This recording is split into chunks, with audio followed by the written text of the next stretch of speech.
See, I'll share this link. Let's see. I put apple cider vinegar and kefir. I put apple cider vinegar and kefir in my hair and on my face, so it might got a little extra glow than the usual. But I can assure you, I'm not on the level of Moshe. So yeah. All right. So last live, we've been a couple months, and I was in Rabat. I believe we left. I read Psalm 1 to 50 or 51, one of them. Shabbat Shalom, by the way, to those keep the Sabbath today.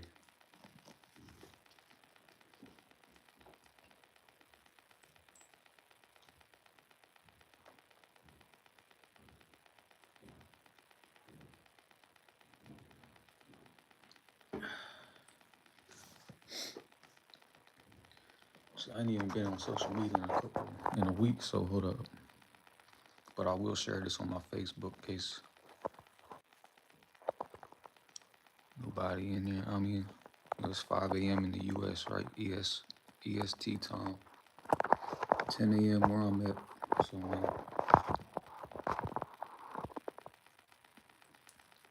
let's get started though. We can start at 51. I'm gonna read until 7 minutes.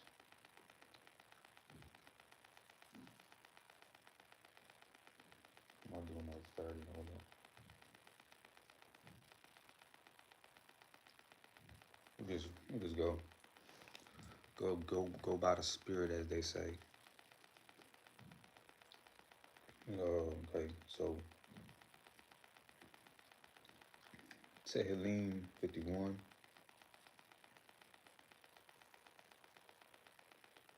For the conductor, a song by Dawid when Nathan, the prophet, came to him when he came to Bathsheba. So in the Hebrew would say, Lam Naseak Mismur La Dawid Bebo Eliah Natan Han-Nabea Kasher Ba El Batsheba. Show me favor, O Elohim, according to your kindness, according to your vast compassion, erase my transgressions.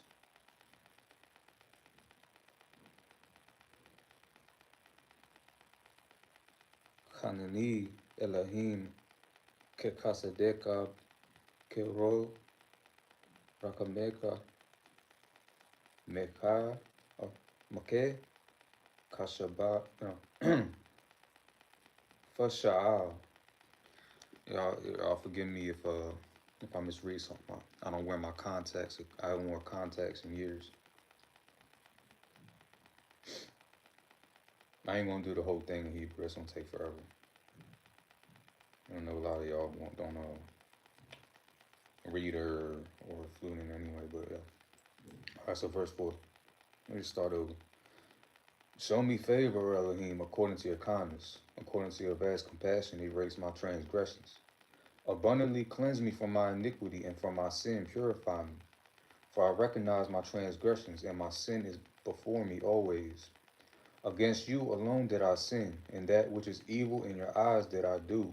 Therefore, you are justified when you speak, and faultless when you judge.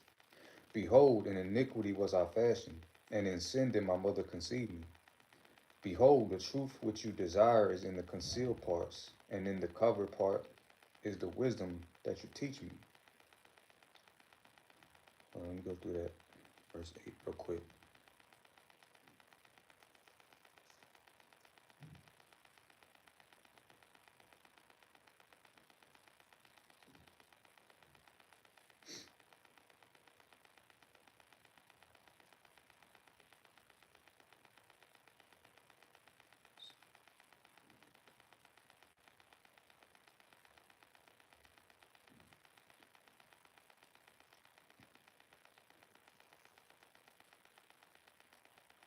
Purge me of sin with hyssop, and I shall be pure. Cleanse me, and I shall be whiter than snow. Make me hear joy and gladness. May the bones that you crushed exult. Hide your face from my sins and erase all my iniquities. Create a pure heart for me, O Elohim, and a steadfast spirit renew within me. Cast me not away from your presence, and take not your Holy Spirit from me. Ruach Kadesh. Restore to me the joy of your salvation, and with a generous spirit sustain me. I will teach transgressors your ways, and sinners will return to you. Rescue me from blood guilt, O Elohim, Elohim of my salvation, that my tongue sing joyously of your righteousness. O Adonai, open my lips, that my mouth may declare your praise. For you do not desire a sacrifice, else I will give it. A burnt offering you do not want. The sacrifices Elohim desires are a broken spirit, a heart broken and humbled. Or a lot of translations say a broken and contrite heart. O Elohim, you will not despise. Do good in your favor unto Zion. Build the walls of Jerusalem. Then you will desire the offerings of righteousness, burnt offering and whole offering. Then will bulls go up upon your altar. I see it say the sacrifices of Elohim, a broken heart, a heart broken, a contrite spirit, a humble heart. It falls in line with the verses that say that the sacrifice, we will offer the sacrifices of our lips. The calves of our lips. Was that Hosea 14:2? We offer the calves of our lips, which falls in line with Leviticus 26:40 through 46. We're in exile because of Deuteronomy 12. The law of offerings in exile is you can't sacrifice anywhere but the land where the Most High put his name. Which, when they was carrying the ark, when his name was in the ark, where the mercy seat was, the Ark of the Covenant, his name was with them then. And then when they settled the ark in Jerusalem, and the temple was there and all that, that's where his name was placed. So that's where they offered their sacrifices, their literal sin offerings, burnt offerings, the olah, and peace offerings, all that. We are not in the land. We don't have temple. We don't have priests. So these days we can't. Like people always ask people that follow the Torah, the Tanakh, and no New Testament, how do you sacrifice for sin? It tell you right here. You can't sacrifice outside the land anyway. The sacrifices are the calves of your lips. This is your offerings. When you humbly repent and beg the Most High for forgiveness, and you're truly sincerely sorry, and it wasn't a presumptuous sin. You're not here sinning on purpose and saying, "Oh, I'm gonna just go and ask for forgiveness," knowing damn well you premeditated that sin. They're like, "Oh, I'm gonna go murder this person, or I'm gonna go steal from this person," and they'll go ask the Most High for forgiveness. It don't work like that. There's no sacrifice for premeditated, presumptuous sin. And he knows if he can read your kiliot, he can read your inner parts, he can read your heart, your mind. So it don't work like that, bro. So was it Hosea 14:2? Like people ask that, what's our sacrifice? Well, Dawid just told you he's gonna offer the desires, the sacrifice of the Most High is a humble and contrite heart and spirit, a broken heart. And that goes in line with Micah 6:6-8 also says, what's the Most High desire? He don't desire the blood of bulls. What does he desire from you? He desires loving justice, pursuing justice, walking humbly with him. Let me get it verbatim. Micah. Where you at, Micah?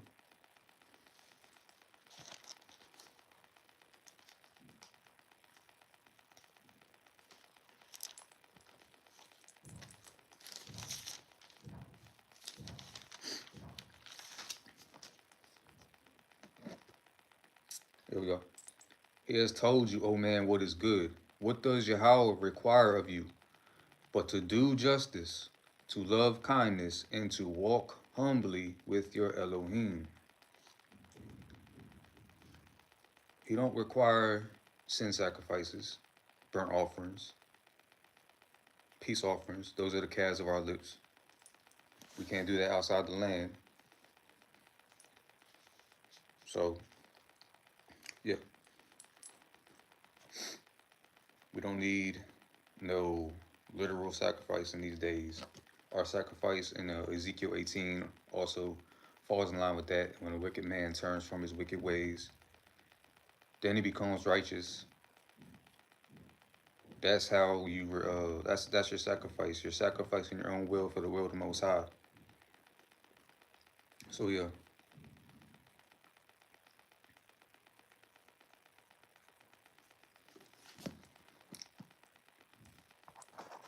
Hold up, I'm blind. Let me see real quick. I know I recognize that PFT. Shalom, Auntie Earth. I don't know about Mother Earth. I know about Auntie Earth though. Shalom, Sister Leia. Shabbat Shalom, Shabbat Shalom. I just read Psalm 51. I'm gonna go through. I'll probably read to 100. I don't know. Depends. And yeah, if my skin's glowing a little too much and my hair is a little too shiny, I'm not. I didn't just, I didn't just commune with the Most High like Moses. It's I put apple cider vinegar and kefir on my hair and my skin. So if I'm glowing too much, do not fret. You know.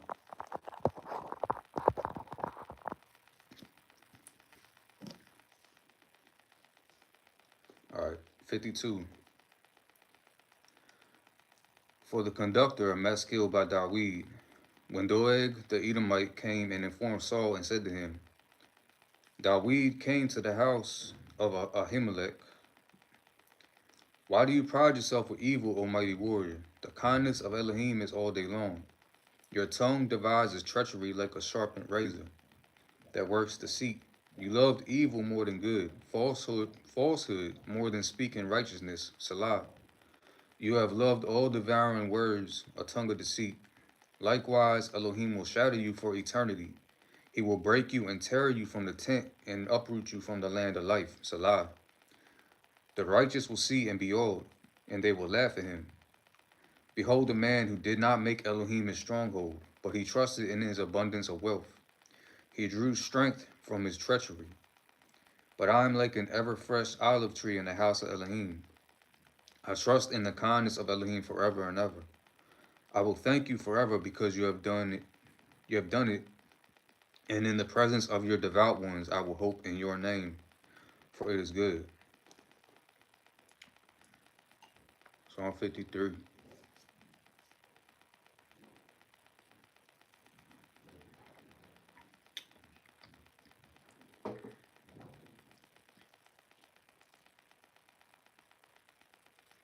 Yeah, I don't know if y'all ever attempted to read the Psalms or even the Torah in Hebrew, but depending on how you read it, a lot of times it literally rhymes. It kind of depends on the cadence and where you pause at, but that that junk's beautiful. You catch those rhyme schemes, and you float. Oh my, that's something else. Which one of my boys actually pointed out that the Yemenite pronunciation of the Hebrew, it is like he believes it's the closest pronunciation to the original, because when you chant the Yemenite pronunciation, it activates and it utilizes a certain the guttural, like it's a certain something thing in the throat that no other that very few languages, if any, that activate that. It's a certain like I got to look at my notes and to explain it fully, but and then and something in your brain also, and different parts of the body that get activated when you speak in that pronunciation. And it what's the word I'm gonna say? it kind of helps you get into like a quote unquote more like meditative state. And I want to say, oh, that's what I was getting at. So when it says meditate on Torah, that word is only used twice. It's used in Psalm 1 and 2 and Joshua 1:8, where it says meditate on Torah day and night. That word they use for meditate is in those verses. But the root of that word, like when it comes to those words, when it says meditate on Torah, is a specific word. And when you look at that word, its uses in other places or the root of it, it can link to humming, speaking, chanting. So what I linked it with, since it helps you get into like more of a meditative state, I believe it's a theory of mine that meditating on the Torah isn't just reading it, but also like reading it in the original language or chanting it in the sounds, because those sounds help you like getting more in tune. So while and I kind of felt it when I was doing it a couple months ago. I was like kind of reading the Hebrew in like a song kind of song form. I made my own little chant type rhythm, and I was playing my harp. I was playing harp notes while I was reading it in Hebrew, and it was like it felt like it kind of activated something. It was like it kind of got a little low key like sentimental. I don't know how to explain it, but it kind of made me feel like he was onto something with that Yemenite pronunciations, and I think meditating on Torah is more than just thinking or reading it, but actually speaking it, humming it, and singing it out, because it does rhyme in a lot of places. It is like a song. I kind of went off. Let me see what y'all talking about.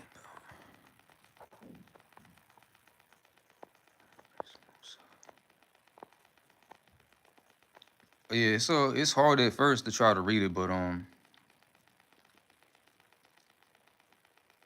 it's kind of hard at first, but it gets a lot easier. I used Duolingo for a little at first, but also you can use this book, First Hebrew Primer, third edition, by what is this? Simon Resnikov Motskin, whatever.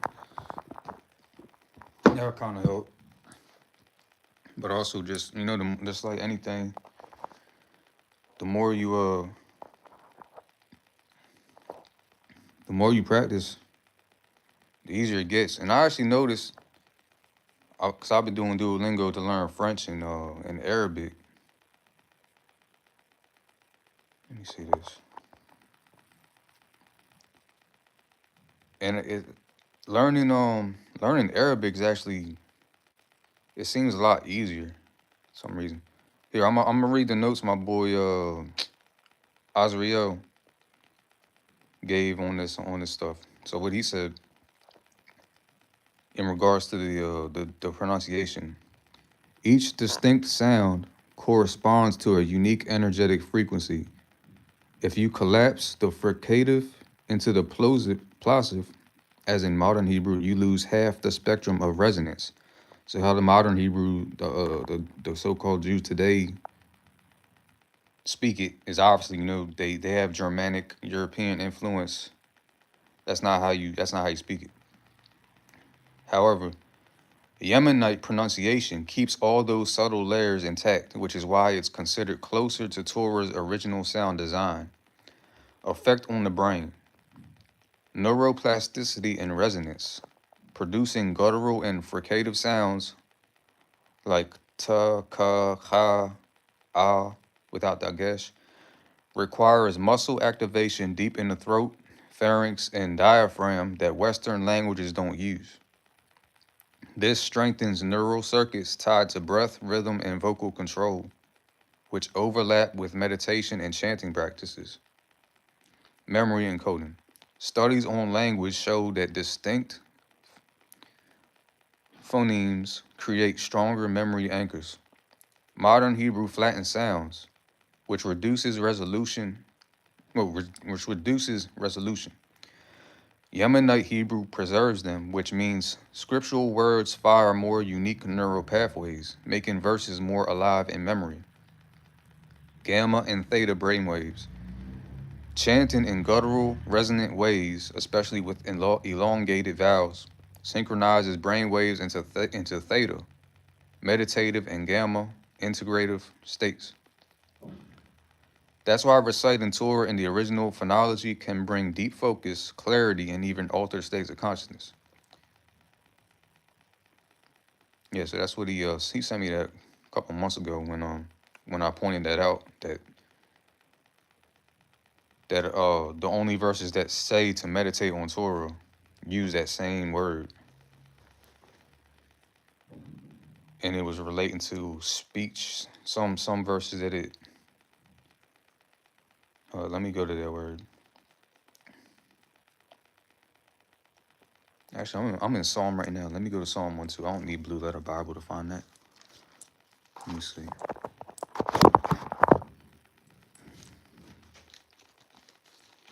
Psalm 1:2.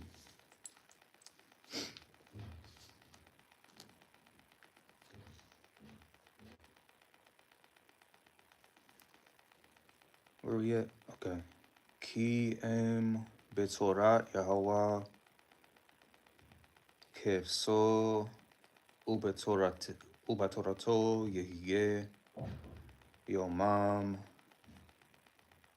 v'layla. I believe the word was, oh yeah, yehiyeh. Yehiyeh. Or the root word is Hagah. Hagah.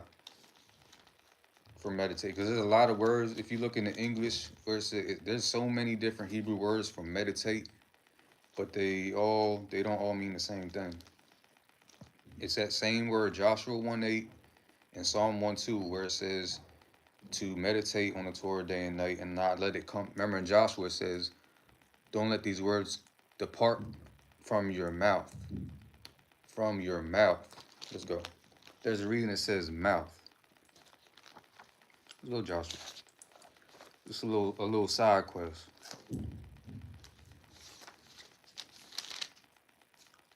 Joshua 1:8.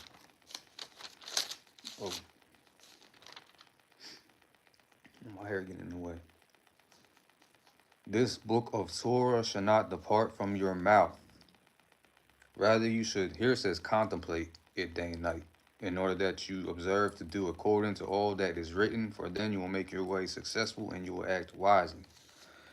Because if you think about it, what's the point of, because it is part of the law to speak it, the Torah to your children in your household when you rise up and when you lie down, to speak it. You can't just have it in your head. It can't just be something you read. It has to come out your mouth. You have to actually, like, remember what's that verse? I think it's in the Apocrypha where it says there's more power in the Hebrew tongue. So just reading it, vocalizing it, especially like singing it, because we know singing. We know how songs can affect us physically, mentally, and all that. Like, I say you want to go work out, you put on me. When I was going to the gym, I put on some Nipsey Hussle, Victory Lap. Like, there's certain songs that'll get you in that mind state, like get you more motivated. Or you can play sad. If you play sad music, it can get you in a depressed state. If you play happy music, it can get you in it can uplift you. But especially with the frequency, the 440 frequency they use in the radios these days instead of the 432, which I use every night. When I sleep, I put the 432 hertz music while I sleep. And also with the linen garment is good for your frequency too. So with that alone, like just that little twitch in frequency they use these days already like messes with our bodies in a certain way. But imagine you're listening to bad music, it messes you up even more. Like yeah, you got people out here. Some songs you listen to, how you feeling like you want to go kill somebody. Um, so imagine hearing somebody sing the Torah to you in the original language, or you singing it yourself, you meditating it, Haggah yourself. That's gonna, like I said, I had it was like a feeling. You have to do it yourself to like, you gotta do it yourself. And I was like I said, I was playing my harp. I was playing a certain harp melody while I was chanting it and reading it. I think I was reading in Deuteronomy or something. Yeah, it hits different when you I ain't even really that fluent in it, but it felt like I knew what it is. It's weird. It felt like I got kind of sentimental. You know what I'm saying? It was weird. It was like I don't know. Like it was like my spirit knew what it was saying. Like just reading, just singing it, reading, chanting it in the Hebrew. I don't know. But yeah, Joshua 1:8, that same word. Where we at? Verse 8. Lo Yamush Sefer. Sefer is book. Ha Torah. Book of Torah. Hazeh Mipeka. Wehageta.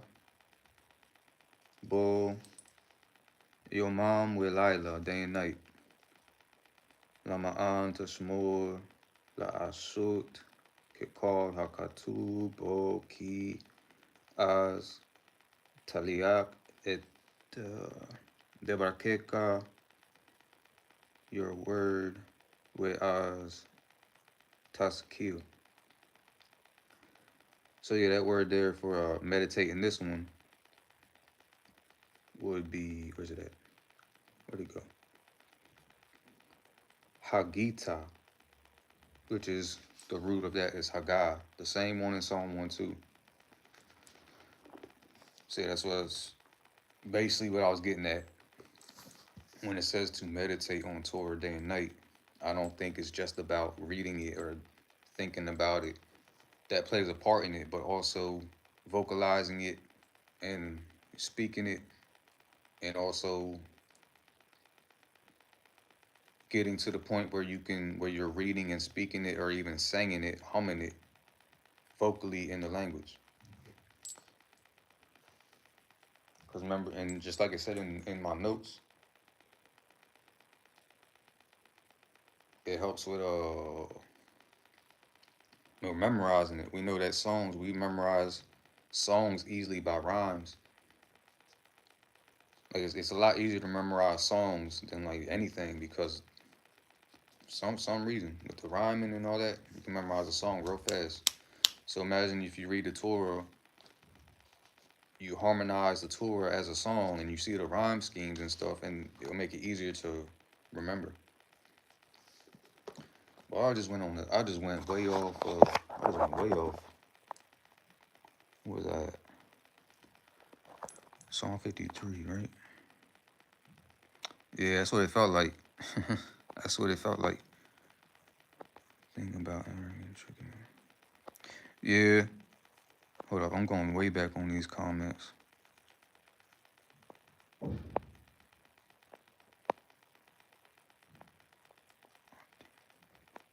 Oh, say shalom to Auntie Avia too. Think about her. Yeah, Morocco specifically, when it comes, they have a different dialect that's called Darija. Moroccans speak Darija. Majority of Morocco, because of colonization, they speak French, which is why I learned French in Duolingo. On Poo, or as they say in Darija, Shwia. I know Shwia, French. I can get around. But Darija, you can't learn Darija on Duolingo. You can learn Arabic, but Darija is a different thing. That's like in Spain. Even with Spanish, if you go to Spain, they don't speak the same type of Spanish as say Mexicans speak.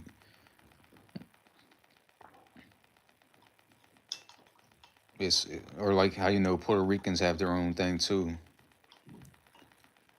So yeah, different areas have different and a lot of people they when it comes to Darija, which is the language of the Berbers, they they kind of look down on. It's like they call it a poor people language. If they see French as being more eloquent, more sophisticated because of colonization, and it's kind of like it's kind of looked down upon, kind of in a way.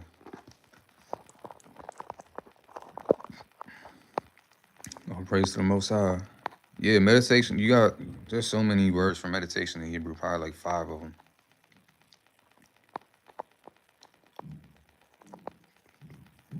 Yeah, yeah. I play the harp. Where's it at? Where's my harp at? I'm gonna show you.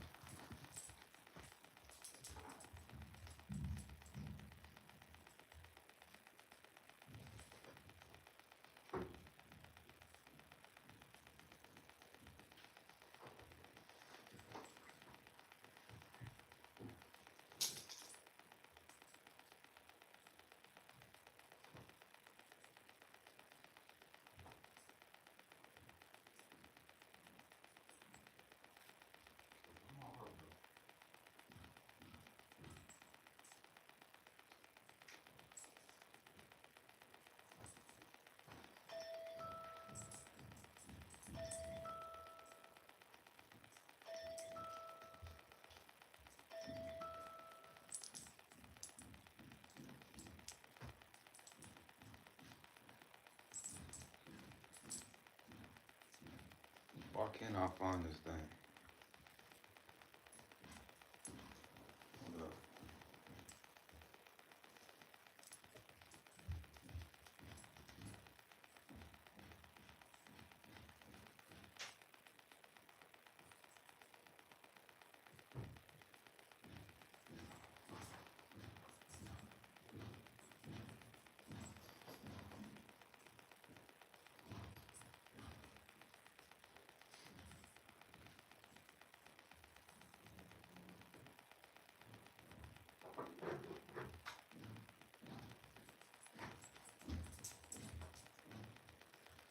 Yeah, I was about to be ornery. I thought my harp got stolen or something. But yeah, it's a 10 string lyre, I think. I've had it for a couple years.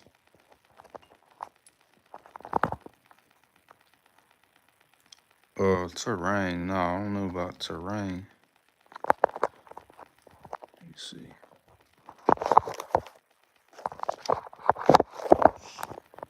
It's a little, might be a little rusty.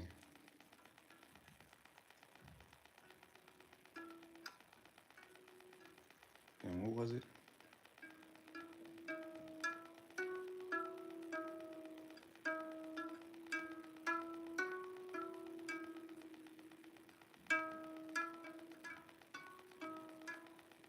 It's a little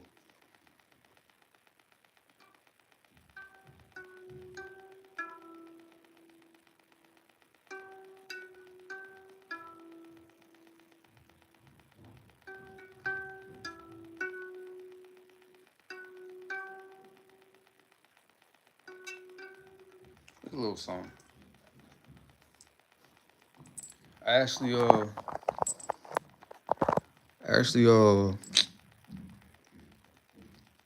I got a bunch of different melodies I made, like custom melodies I made that I want, that I actually made, cause I used to do music. But I have some melodies I made on the harp that I want to turn into beats, and I got songs written to them too, like biblical songs to the Most High, biblical Tanakh-based songs. And I eventually want to record. But yeah, let's get back. We was in Psalm 53, right?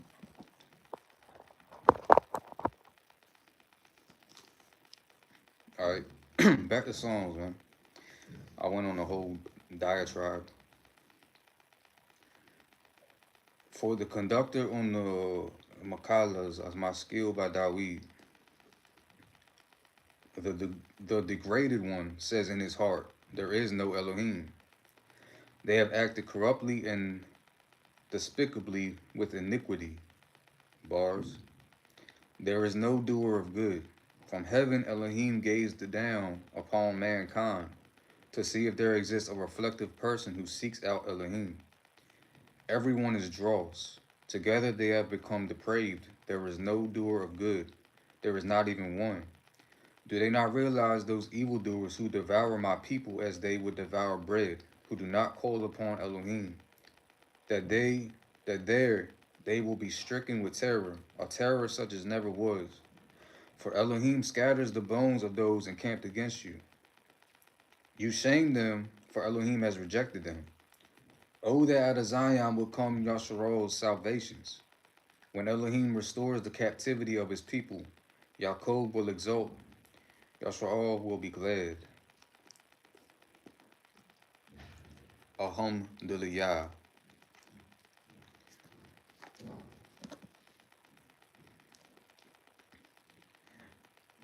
Speaking of Alhamdulillah, I don't say the Muslim, I don't say the Islam thing. I made my own. I say Alhamdulillah.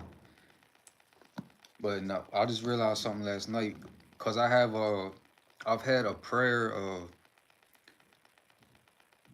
I have different alarms for prayer time. So I have my 12:30 midday prayer, and then my night prayer is set at 9:05. It's been, and I've had those alarms on my phone for like maybe a year now. Probably more than that.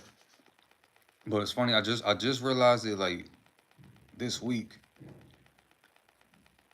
Every time my alarm goes off at the exact same time, because what they do over here, different times of the day they do this wild thing, like they get on the intercom. It's like they're called a prayer, and so you'll hear a dude going wow, all this stuff, and he says like the same phrase every day or something. But I realized like last night and the other night, I was like, every time my prayer alarm goes off at the exact same time, they start doing that on the intercom. Oh, that joint's weird. 9:05 every night. All right, 54. For the conductor with the Naginos on my skill by Dawid. When the Ziphites came and said to Saul, is not Dawid in hiding among us? O Elohim, by your name save me, and by your might vindicate me. O Elohim, hear my prayer. Give ear to the utterances of my mouth. For strangers have risen up against me, and oppressors have sought my soul. They have not set Elohim before themselves. Salah. Behold, Elohim is my helper. Adonai is with the supporters of my soul. May he repay the evil to my watchful enemies. In your truth cut them down. With a freewill offering I will sacrifice to you. I will thank your name, Yahweh, for it is good. For from every distress he has rescued me, and upon my foes my eye has looked. Alhamdulillah. 55. For the conductor with the Naginos, a Maskil by Dawid. Listen, O Elohim, to my prayer. Do not disregard my pleas. Pay heed to me and answer me. I lament as I speak and I moan because of the shout of the foe, on account of the oppression of the wicked. For they accuse me of evil and hate me with passion. My heart shudders within me, and the terrors of death have befallen me. Fear and trembling penetrate me, and I am overcome with horror. Then I said, oh, that I had a wing like a dove. I would fly off and find rest. Behold, I would wander afar. I would dwell in the wilderness. Salah. I would speedily obtain deliverance for myself from violent wind, from tempest. Consume Adonai and confuse their tongue, for I have seen violence and strife in the city. Day and night they encircle it upon its walls. Iniquity and mischief are within it. Treachery is within it. Never leaving its square are fraud and deception. For it is not my foe who reviles me, that I could endure. It is not my enemy who has magnified himself against me that I could hide from him. But it is you, a man of my measure, my God and my intimate friend. Together we would take sweet counsel. In the house of Elohim we would walk in company. May he incite death against them. May they descend to the grave alive, for evil is in their dwelling within them. As for me, I shall call upon Elohim, and Yahweh will save me. Evening, morning, and noon I will supplicate and moan, and he has heard my voice. He redeemed my soul in peace from battles against me, for with many they were against me. May Elohim hear and humble them.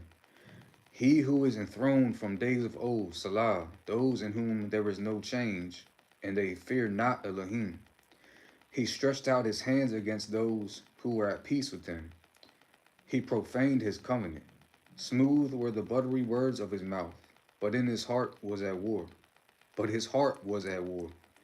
His words were softer than oil, yet they were curses. Cast upon Yahweh your burden, and he will sustain you. He will never allow the faltering of the righteous. And you, O Elohim, you will lower them into the well of destruction. Men of bloodshed and deceit shall not live out half their days. But as for me, I will trust in you. Alhamdulillah. That's bars. Y'all don't know about y'all, but a lot of these songs, especially like a lot of times when I read, like, especially Psalm 51, like sometimes I'll read it and I'll like kind of get close to like tearing up, or and I gotta catch myself. But a lot of Psalms like hit home. Like I've actually lived out a lot of this stuff. Is like it's almost like I wrote it. Um, like I've had just thinking back, like people that was cool with me, like one dude that tried to kill me in 2019, which I don't even at the time I did hold it against him. But after the fact, when I pieced everything together, I ultimately forgave him because I know it was not him that tried to kill me. It was, I don't know if you want to call it a demon. I don't know if his, I don't know if like, I don't know if y'all heard about remote viewing, or I don't know if somebody else took over his body or something like that, or because after he died, I found out that his grandmother would take him and his brother to a so-called root worker or something. And I don't know. I knew him for 2 years because he was a producer, and I knew him for 2 years before this happened. And he was just a big, you know, a big humble dude. He was cool. He was a cool dude. We chilled sometimes. I went to a bonfire at his house. I would go to his house and listen to beats he made and stuff. He had a Bible on his dash. He never gave me the impression of anything wicked. And then people that knew him would tell you, and that's how I met my I call her my wife. We're not legally married, but I made a vow to the Most High, and I claimed her as my wife. I use the Most High as a witness. It's been 5 years now. So how I met her, because she knew him from middle school. So after he died, after the crash, he tried to kill me in a 100-mile-an-hour crash. I was in the passenger seat. He did it on purpose. But I know it wasn't him. But that's how we met. That's how I met my girl, because she reached out to me after hearing about it, and she saw my name in the news.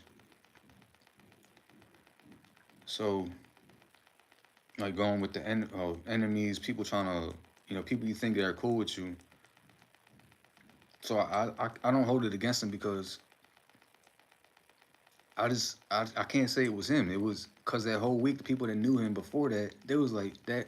He was calling people up, saying he loved them type stuff. He was calling people, and they said that whole week before he acting completely different. And the night he stayed at my house, he pulled up. We were supposed to go to North Carolina. Well, we did go to North Carolina. He was supposed to be on some music chill stuff. But he was acting different that night he pulled up. He was acting different the night he pulled up. And then one point, and my boy Shane was there too. He got out the car, his Bible dropped in the water in a puddle, and he he acted like he didn't care. And then there was a point he was talking about leaving the Matrix, talking about his brother ain't his brother anymore. Um, I honestly think his mom and his brother had something to do, like they did some type of ritual on him. He said in 10 days, my brother's gonna have a $500,000 deal. Not too long after he died, his brother started making mad money on like I don't some real estate stuff or something. But and according to my girl at the funeral, the mom and the brother didn't shed a tear. The brother was talking about money and stuff. I feel like they did something to him. I don't know what it was. He talked about some dude called his guide in Orlando also. Some dude called his guide in Orlando. Black dude with white hair and blue eyes or something. So I don't know what he got into before this happened. So I can't even consider him my enemy. But it does kind of fall in line with somebody like you trust and they try to take your life. And I ain't had nobody but the Most High, bro. What he said when he pulled up, the weirdest thing. Why I feel like it was a demon or whatever or somebody. One of the things he said,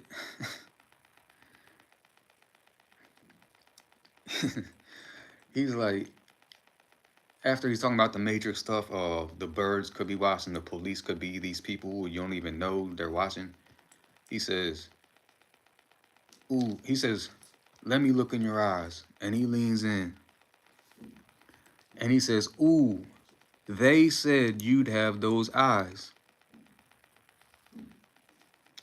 I'm like, I'm like, at the time, I'm like, who the fuck is they? Who is they? You know? And he sleeps in my house. And the next day, I'm not sure saying all the whole details and stuff. It's in my testimony video, but and in my book. But and the next day, he said something like, "I know who you are."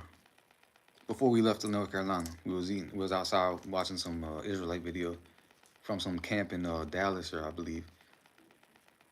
So that's why I feel like it was not him, bro. It was not him. So like I can't even hold that against him. Like I don't know who they are, but I've always had some feeling like something wicked knows who I am or is watching me for some reason and wants to take me out. Oh, that points me to another thing. I don't know why my life is like this, yo. But even my own brother, my older brother, not the one that died, my older brother. He deals with schizophrenic stuff, right? He got into drugs years back, and he started posting weird stuff on Facebook, like numbers and just weird. They're weird things, and I don't know what he got into either. Like he was talking at one point. He was talking about some kind of what was it? I'm trying to remember exactly what it was. It was just some stuff that I don't know. I think he got in some weird stuff, like maybe some like trying to get in some magic stuff to get rich or something.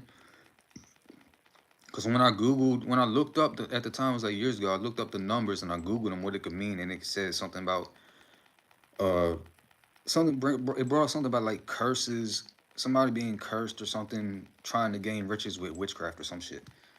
So I don't know what happened with him. Even my own brother, like he came down to Florida one time, and he has like these episodes. One time he was talking to my mom on the phone, and he started talking like his voice like changed, right? And he's like start making some like demonic sounds.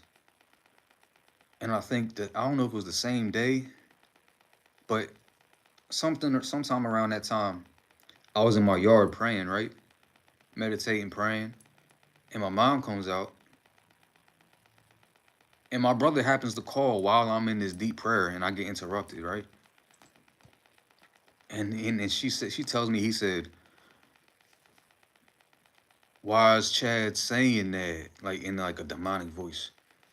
So like I'm always dealing with some like, and I think some a part of me feels like that thing my brother's dealing with is also with this one dude. I don't know where I get these people that like don't like me, want me dead type shit. Like this one dude, I still got the screenshots. I actually posted it on YouTube one time. What was it?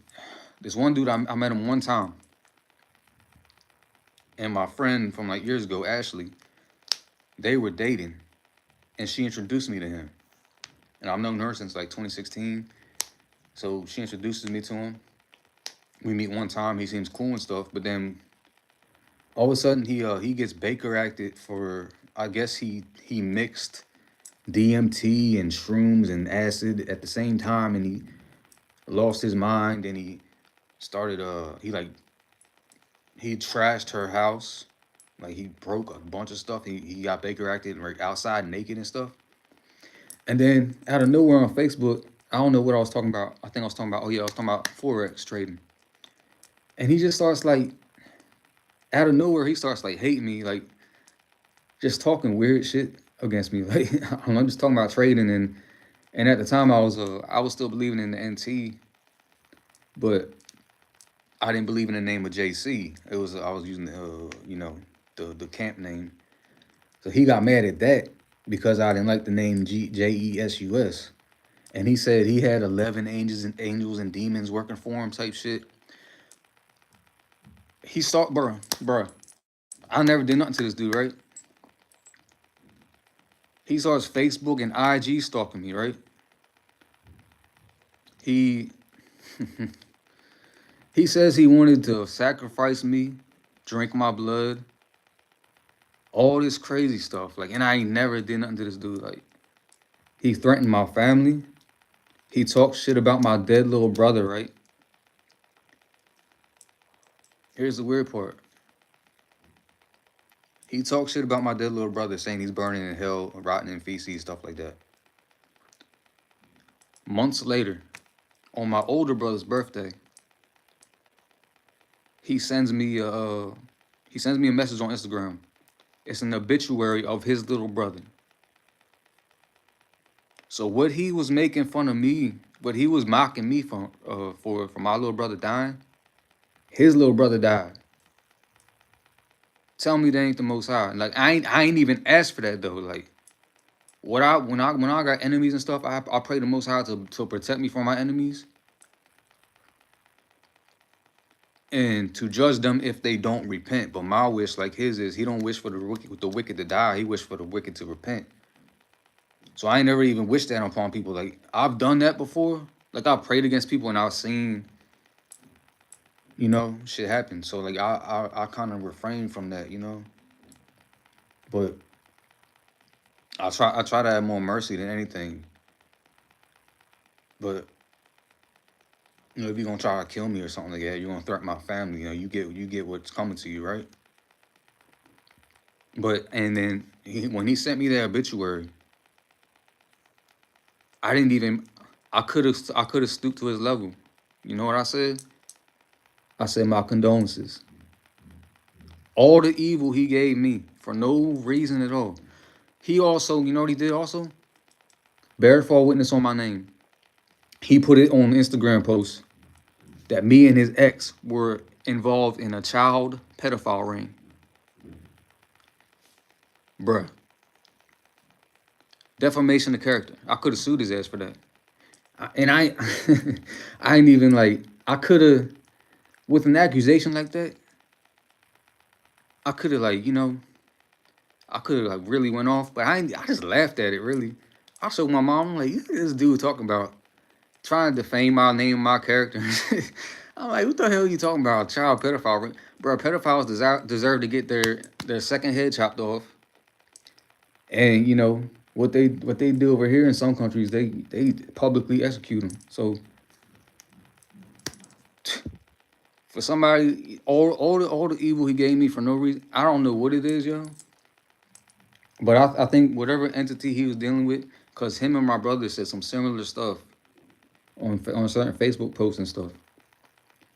But I don't know what this evil shit is that wants to kill me, sacrifice me, all this crazy shit. One time my brother came down also unannounced, cause he stays in Baltimore with my grandfather. He comes unannounced. He has a pocket knife in his hand. He comes in, he kicks the dog. He's talking all this crazy shit like we have to. For some reason, he thinks that cause my grandfather's a mechanic in Baltimore. Some reason he thinks that the garage, we called it, is in the house he built over there with my grandfather is the temple. And he said we have to go up there. People were trying to kill him. He said we have to go up there and sacrifice 7 goats and shit. Crazy. Like I don't. If y'all knew the entirety of the shit I've dealt with and I deal with, like at one point thinking I may have to. And it's crazy because before he came down, I was having crazy anxiety that day. Crazy anxiety. Like I felt something was coming. And he shows up out of nowhere. He ended up getting Baker acted. And just the idea, I've had like 7 dreams, recurring dreams of me having to kill my brother. And in a few of those dreams, he kills my mom. And this is before all this even happened. So for me to dream that, and then he comes down and he, that type of situation. And then me having, like, I've prayed so many times, like, yeah, like, just don't, like, I don't even want to be in that situation. Like, I don't want to have bloodshed on my hands, especially against my own, like, blood, man. Like, if it comes to that, if I have to protect myself and my mom, my family, that's what it is. But I like, several, like, mad times I prayed for him, and I prayed, like, that don't put me in that situation to even have to do that. Well, I can't now. He sent me away from well, I'm trying to get my mom and my nieces and my sister to make the move over also and get out of that wicked ass land. But and especially now I can't protect them, so But yeah, I don't know what it is. I don't know, that song just kind of reminded me, just brought me to like all these songs that talk about protection and from your enemies, people trying to kill you and stuff like this. It's crazy life, man. I'm telling you, my life is like a movie, man. Like you cannot make this shit up. Cannot make this shit up, man. Oh yeah, and that one dude, he's been in and out of prison and psych wards ever since. Like he messed with the wrong one, I'll tell you that. Well, let me read through these comments.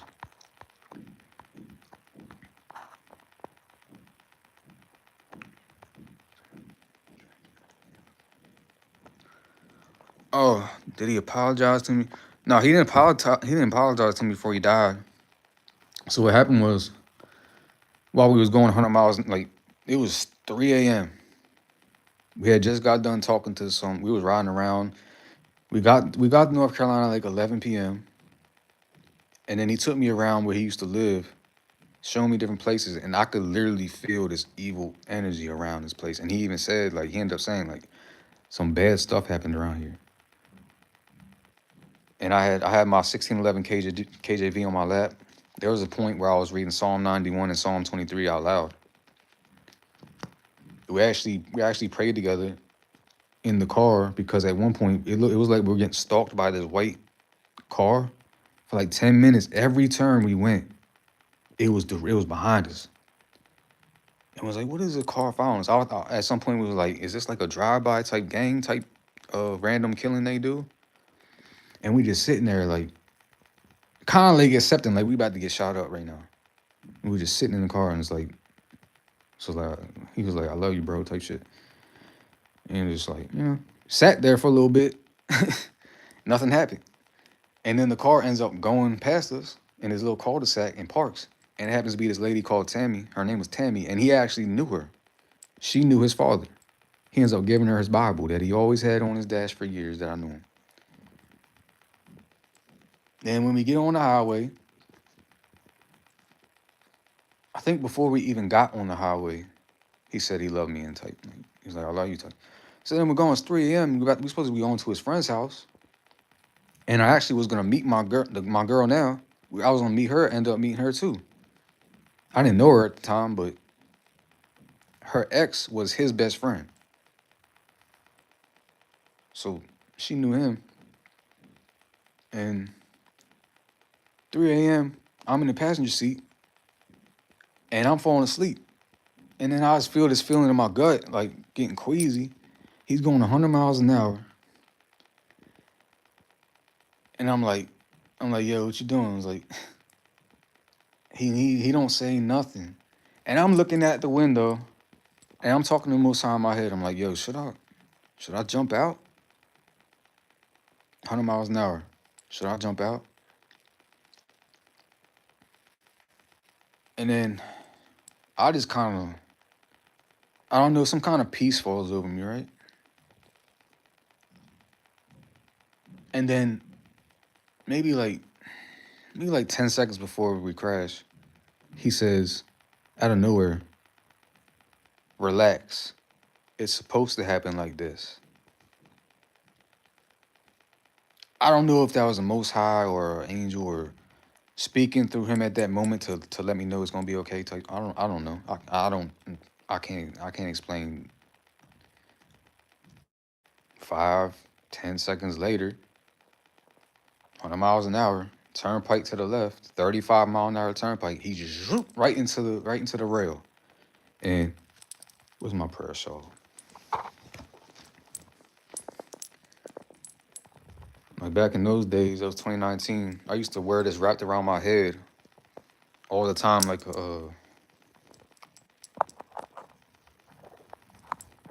I had this wrapped around my head. I still got the blood stain is still kind of on there, but it's like fading. It's been like 7 years. So I used to wear this wrapped around my head. And, before we crashed, I screamed Yahweh.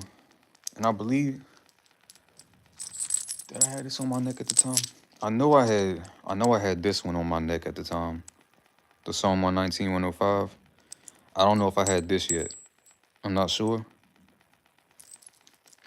But right before we hit, I screamed Yahweh. And and this junk, it's another part that's hard to explain. I don't know if everybody with near-death experience type stuff goes through this, but what I remember is after we hit and I screamed that, it seemed like time slowed down so much. I always remember like it it was like I was in a different world at that, like, and I remember I was like, it was like how I was flipping, like I could feel the car flipping. But if me, my body, myself, it felt like this. Like it was so slow. And I always remember saying, not now, not now. And it was like, I remember seeing like pinkish, yellowish color. It was like I was in a womb. If I could describe, it was like I was placed in a womb and I was just floating, like the car flipped twice. That's how I could describe it. And then I did get a little gash on my head. I had to get 6 stitches. It wasn't nothing too crazy.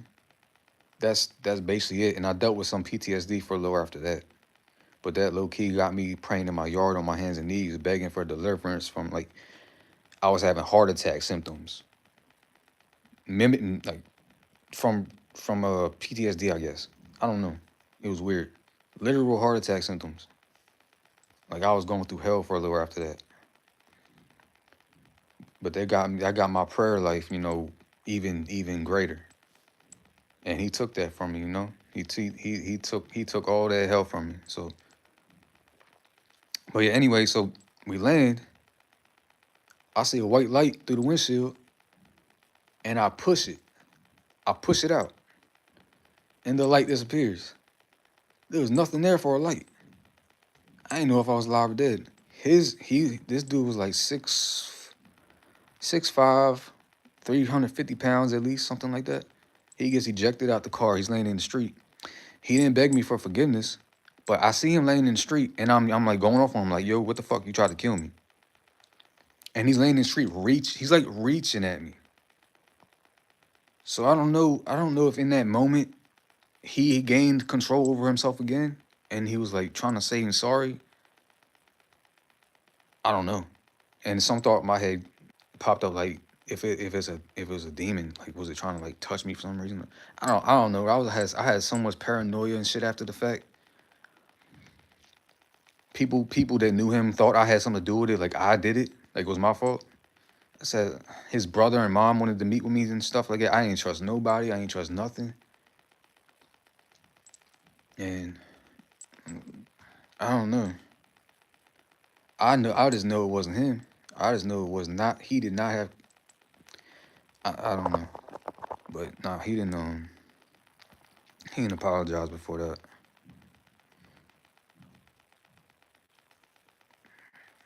Yeah, we was thinking of getting the Katuba in our own document, but I don't know about the. I don't. When it comes to legal marriage, especially if the U.S. government has anything to do with it,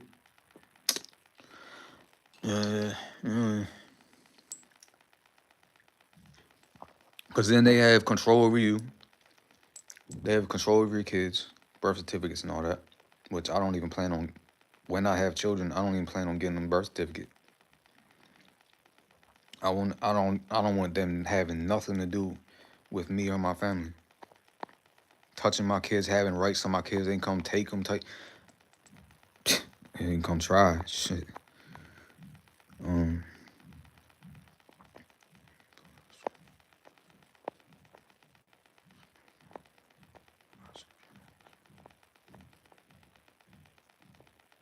That's the thing. That's a crazy thing. Like I literally, I literally, I'm a lone wolf. I've always been a lone wolf my whole life. Never been the popular dude, especially in my younger days, like when I was a little kid. I'm very particular on who I choose to call my friend, who I chill with. Especially now over here, I don't have nobody. I spend most of my time alone. Even when I was in the US, I had a few friends. Most of my time I was in the scriptures, praying, YouTube, studying different things, writing songs, making music, trading, learning trading, going to the gym. I had my routine. I didn't never mess with nobody. I ain't never did anything for anybody to want to do some type of shit to me. But I attract these crazy ass people or these crazy energies or whatever for some damn reason, and they don't like me. It's I don't know. I don't know, man. And even still right now, I already know I have more like crazy stuff. I already know I'm prepared for anything at this point. I already know I'm gonna have a lot more trials and stuff like that, and just opposition. I already know that. But I'm more prepared now than ever. But I just know it ain't done. I know it ain't done yet. I know I'm gonna have more stuff to add to my testimony. So it's like I'm just like, what's it gonna be next? What next? You know.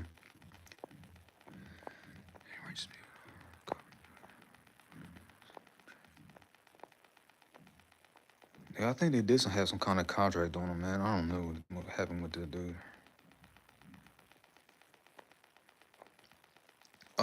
My brother, it's weird. Sometimes there'd be periods where because he went to a psych ward too, and they gave him some medicine. So I don't know when he stops taking the medicine, if then he starts going back into that stuff. But sometimes he'll be acting normal, and then he does some crazy shit, and then we find out he's in the psych ward again.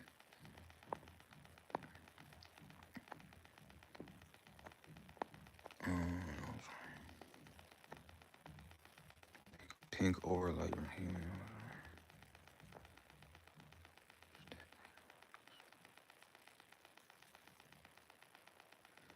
Yeah.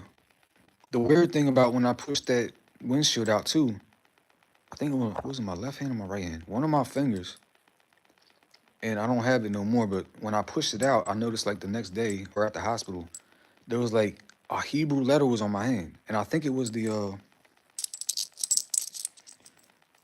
I'm pretty sure it was the Ha.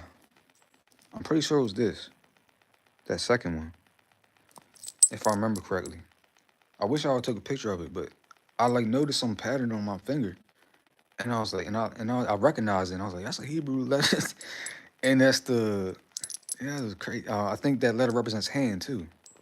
No, the yod is it or is the yod? I gotta double check that. But that's, yeah, it was, man. I got so many crazy stories, experiences, dreams. Like just the fact that I'm in Morocco based off a dream, people would call me a bug out just for that. But considering like it wasn't just because of that. Considering everything else, all the synchronicities, all the coincidences, all the signs I received, uh the thing in 2016, the night before my brother's funeral, which people call me crazy for that, saying the Most High spoke to me through my mom's body, which I completely understandable. But just all that stuff, it's not like I was just like, oh, I had a dream to leave America and I'm gonna just go. I I googled in the dream. I was floating over a place in South Daytona. Coincidentally, it was a park, a real park, and I didn't even know at the time, called Passage of Eden. And then the Hebrew word kalal, Kawalw in the street, and then there's a Hebrew word letters in the what's it called, the Aramaic script, like the script we use now. Sud Nasa. I didn't know what that was. I wake up, I translate it in Google, and I was trying to make sure I had it in the right order. I knew it was Sana, said Nasa. So I did it different ways, and each time it said something different, but it said the same theme. It happened to be my name, Sud. Chad, please leave. And at that time, I didn't 2023. I didn't really study Hebrew like that. I thought my name, when I looked it up before that, I thought my name was closer to Mordecai because my name, it means like defender, warrior. And then I looked up what the Hebrew equivalent of that was. It said Mordecai, which is not even, it's Babylonian name. So this whole time I thought my name was closer to Mordecai. And then when I Googled that, I happened to Google, the letters I happened to Google says, Chad, please leave. Come on, bro. You know, that's, I don't, And then I didn't even just go off that. I didn't even just go off that. I prayed. I said, if this is a coincidence, or if I'm not to take this as a coincidence, send me a sign. I prayed for a sign that I should follow this dream, the message I got. I got 3 signs within 24 hours, all pointing to Morocco. Of all places, I've had a thought of leaving America for Africa to make a Torah community like for like a couple years now, since like 2021. I ain't never had Morocco on my radar.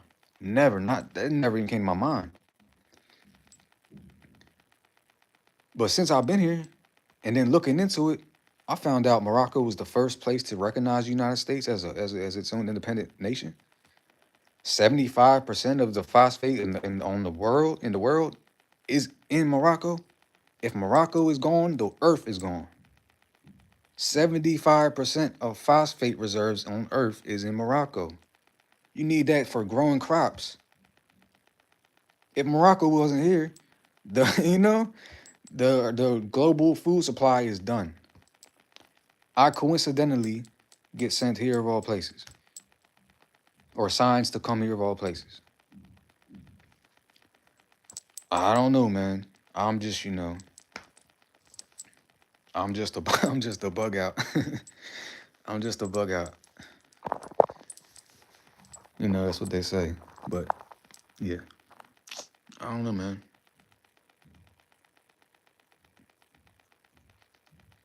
And I kind of, there's some stuff in my book and my testimony I left out that I heard on November 26, 2022 during that experience. That I only told a few people. Where all I'm gonna say is one of the last things I heard was, when this happens, you will know that I am God. That's all I'm gonna tell y'all. And after that experience, like near the end of it, I was just like snotting out my nose, crying on my knees and hands and knees, and like, why am I being told this? Is this true? Am I really hearing this? Don't let me deceive myself. Don't let my mind deceive myself. I just want truth. And the last thing I ever heard, I know people, call you bug out when you say Most High spoke to you. I only claimed it twice, 2016 and 2022. Last thing I heard after that, that is why I chose you. So I don't make this shit up. Oh, I can't make up every little detail in my life leading since like 2016 up to this point for, you know.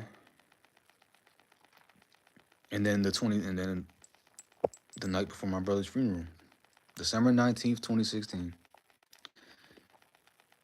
Which is funny, that's the date that that new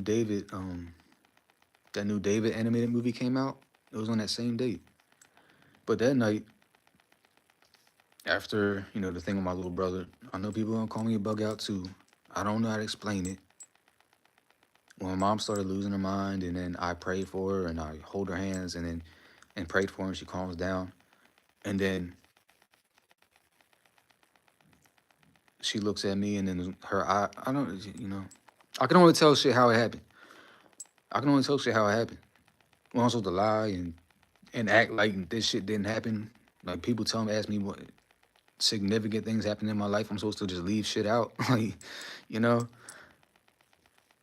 how I can tell how it happened. She looks at me, and it's like her eyes are different. It's like it's not her eyes. And talks to me like my little brother. I don't know how to explain this shit, but,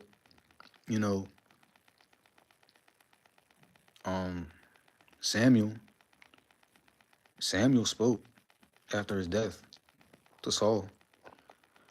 So it has happened in scriptures at some point. So I don't know if the Most High just allowed that to happen for some comforting thing or something. Or I can't explain it. But looks at me and says, with a different voice too. And my mom has gaps this night. She don't remember. She's like, I don't know if what do you want to call it? She blacked out. She don't remember these parts. It's okay, bro. I'm okay. I love you. Talk to me like it was my little brother,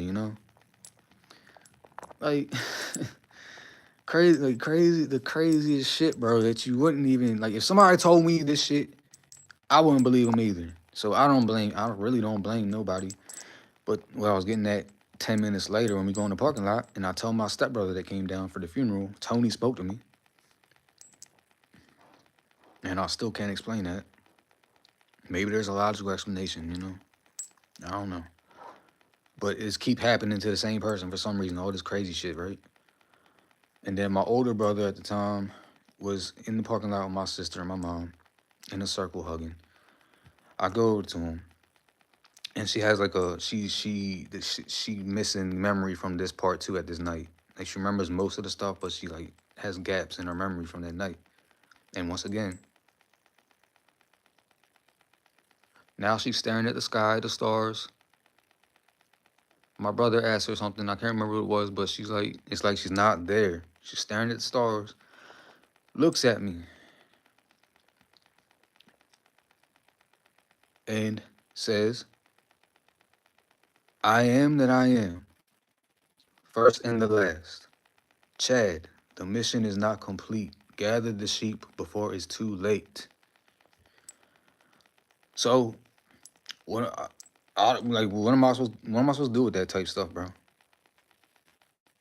What am I supposed to do with that? I'm just supposed to forget that shit happened and just brush it off like she just lost her mind, you know?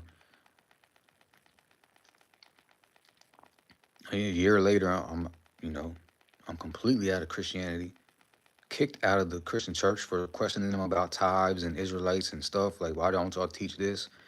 Why y'all taking money from people when the tithes were for the poor and the fatherless, the widows, the Levites? Y'all ain't no Levites. Why y'all telling people they going to hell for not giving you tithe money or money to fund your daughter's college fund? And then telling me I'm lucky God didn't strike me down for calling him out about it, you know? So, like, and since then, like, it's just been a constant getting closer to the Most High, elevation, gaining more enemies for no reason. I don't know, man. I really can't. I don't know. Crazy work. Crazy work. So now I'm in Morocco by myself. Until my girl comes back over, she's helping. She's helping her mom right now. But trying to get her to come over too. Oh yeah, man. Not only that, just the trials I've gone. Like, I was having it good with my trading when I was in the U.S. and there was a point I turned 6,500 into 20K within 2 months, and I got greedy and I started over leveraging, being stupid, not looking at the big picture, and I ended up losing that. And then I come over here and I started following this other trading dude. Options started, which I should have never did. Really, I should have stuck to my own stuff. I'm doing better now. Now I'm sticking to my own stuff. I found my own strategy. But following this dude, and just for whatever reason, stuff wasn't working. Other people were making money. When I got in on the trade, when I sized up heavy, it happened to be the loss. When I sized up small, it was a win. And then I ended up, damn near losing everything. And then I had nobody to rely on but the Most High. I was facing like not being able to pay my B&Bs monthly, not knowing where I'm gonna go type stuff. But that that drew me closer. I had no other choice. I lean on the Most High more than ever, man. I was trying to pass these prop firm challenges so I can, trade their money instead of mine. I blew 2 accounts, 2 eval accounts when I was in Spain within like 24 hours, bro. I was down bad, bro. And then what I started tapping in even more. It just made me more. I just leaned upon him more, asked for strength from him more than myself. And the strength I thought, how I used to think I was, like a year or two ago when I thought I was like at my peak.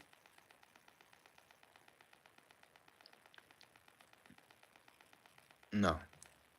I had to dig down. I had to dig down deep and find out who I really was. And I ain't no quitter. I ain't no, even though I did shed tears and prayers to him and stuff, and like, why is this stuff happening to me? Like, what did I do type stuff. Like, I was getting judged, I felt at the point. I was feeling like Job, and like, I was doing so good, and now I ain't got nothing now. And then But I ain't never lost hope, man. I started my faith. I was like, I was being refined. He was, and I even asked to be tested. That's a funny thing. I don't know exactly when it was, but I did ask him to test me and prove me at some point, and I guess that was it.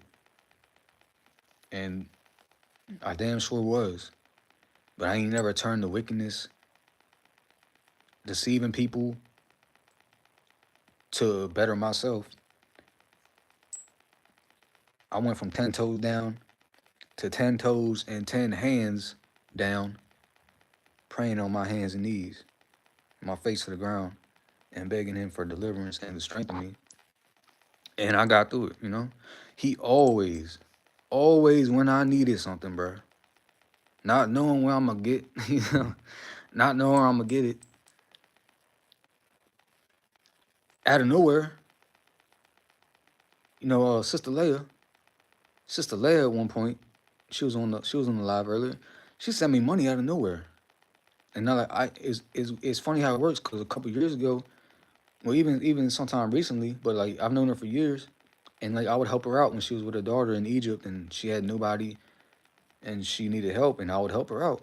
And it's funny, I didn't even ask her, and she sent me something I needed out of nowhere. I didn't even ask. I didn't even tell her like what was going on type stuff. Just I guess she was like, you helped us so much. I just want to pay you back type stuff. He always had a ram in the bush. You know, Yahweh Yahweh, Yahweh will provide. You know, I ain't what it say the righteous. He ain't never seen the righteous begging, begging for bread. I never, I never had to beg nobody. I was never homeless. I never starved. I never lacked water. I always had exactly what I needed. And he taught, through that whole process, I was taught, and I guess I had to learn so that when my real blessings come, I can handle them much more better. So when the money is really on my hand, when I'm trading a big account, I don't get greedy and do some dumb stuff. I'm content with making $100, $200, $300 a day instead of shooting for a stack a day type stuff. And I'm content. So I was taught that. More patience, more humility, more what's the word I'm talking? What's the word I'm thinking? Contentment, being content with your lot. And even through all the proverbs, it tell you not to don't be hasty for riches. Though even though I had good intentions with it, I wanted to get the money so I can get land, so I can make a Torah community to bring the people to, so I can provide for people, help people out more. So I had good intentions, but I just went about it the wrong way. I tried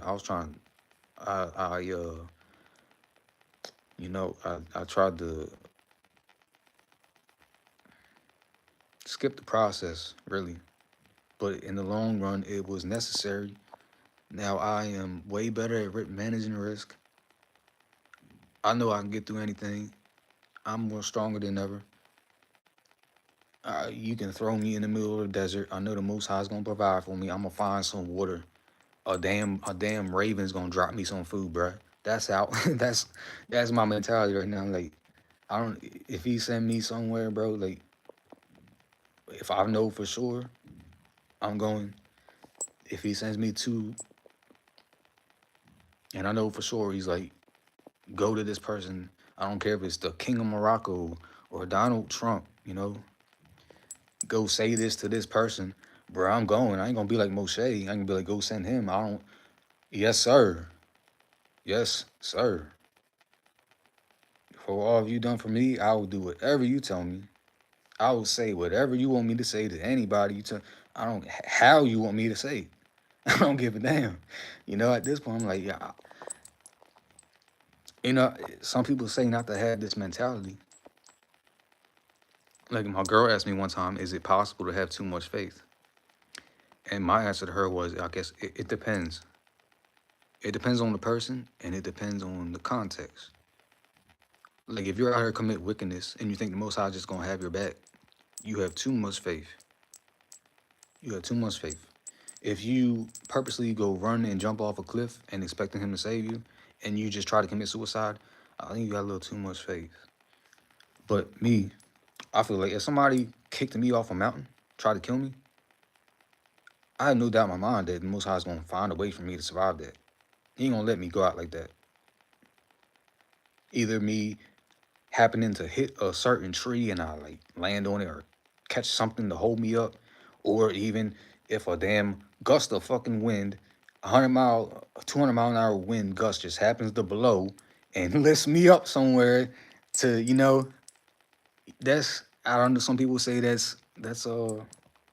some people say that's far-fetched. But for everything I've been through, that's my level of faith right now. So people can call it some people see it as arrogance, and my confidence ain't in myself. My confidence is as long as I'm on point and I'm genuine and I'm humble, walking humbly with my Elohim, and I'm keeping his commandments and I'm doing good for the poor, I feel like I'm untouchable. Just not because of me alone, because that's how I know he has me if I'm on point. So it's not like I'm Superman, cause without him, I ain't shit. I wasn't shit before the Torah. I was a fucking a degenerate, bro. So that's just where that comes from. I don't even know how I got on that. I don't even know how I got on that, but yeah, yo. Damn, I've been on the damn. Oh, Shalom, Leah.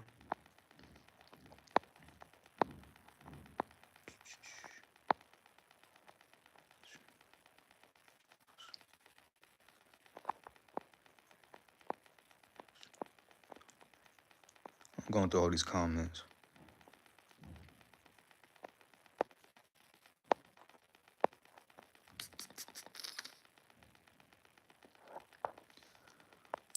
And it's 2 hours, and I've only gone through.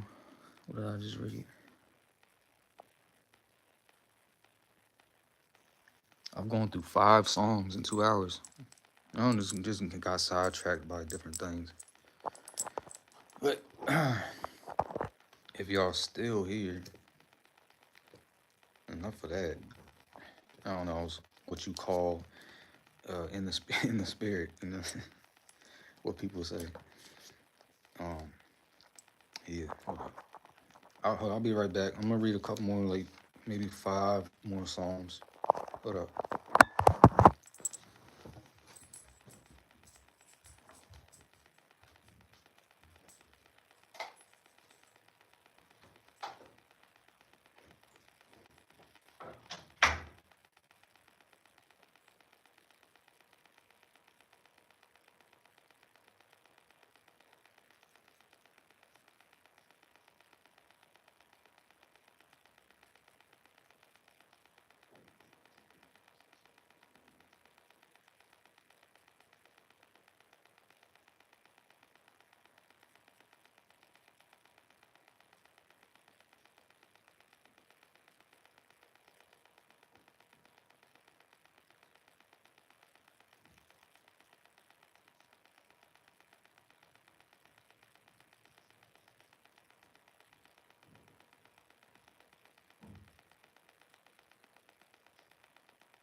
Yo, I didn't know there was so many dates in the world.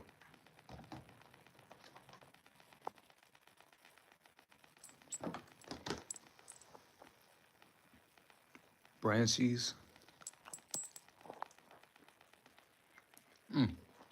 Did y'all know these are date seeds? Did you know you can eat date seeds? Or roast them? You can roast them and grind them and make coffee out of them. No caffeine.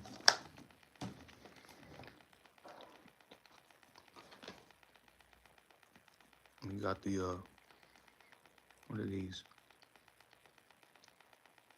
Medjool. And you got the Kudri. I love the Kudri. The Kudri dates. These things. Those things taste like straight marshmallows.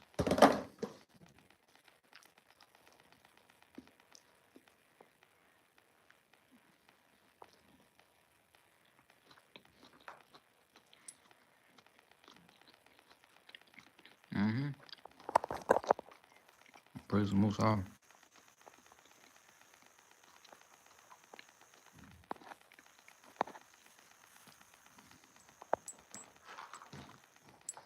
All right. Let's get back on track. Story time is over.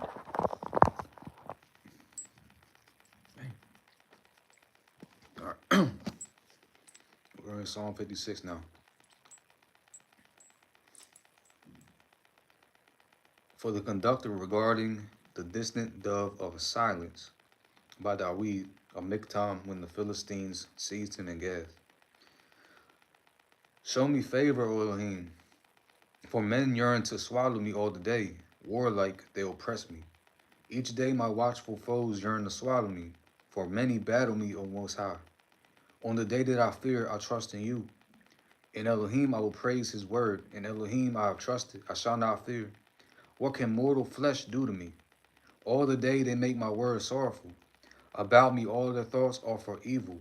They assemble, they lie in ambush, they watch my every step, as they anticipate my life. Despite iniquity, escape has been theirs. Cast the peoples down in anger, O Elohim. You yourself have counted my wanderings. Place my tears in your flask. Are they not in your record? Then my foes will retreat on the day I cry out. This I know, the Elohim is with me. In Elohim I will praise the word. In Yahweh I will praise the word. In Elohim I have trusted, I shall not fear. What can man do to me? Upon me, O Elohim, are my vows unto you. I shall render thanksgiving offerings to you. For you rescued my soul from death, even my feet from stumbling, to walk before Elohim in the light of life. Alhamdulillah.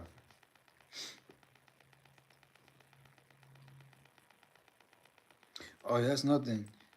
It remind me of. I got into a state of mind. I started writing my own psalms and proverbs and stuff. And when I'm done, I do plan on putting that out. It'll be like I'm gonna make it like a free. I don't know if I'll do an ebook or something. I just wanna. There's my thoughts and like certain prayers I had at certain points. You know, low points, high points, different points. I was write my own. Have my own writings and stuff. Psalm 57.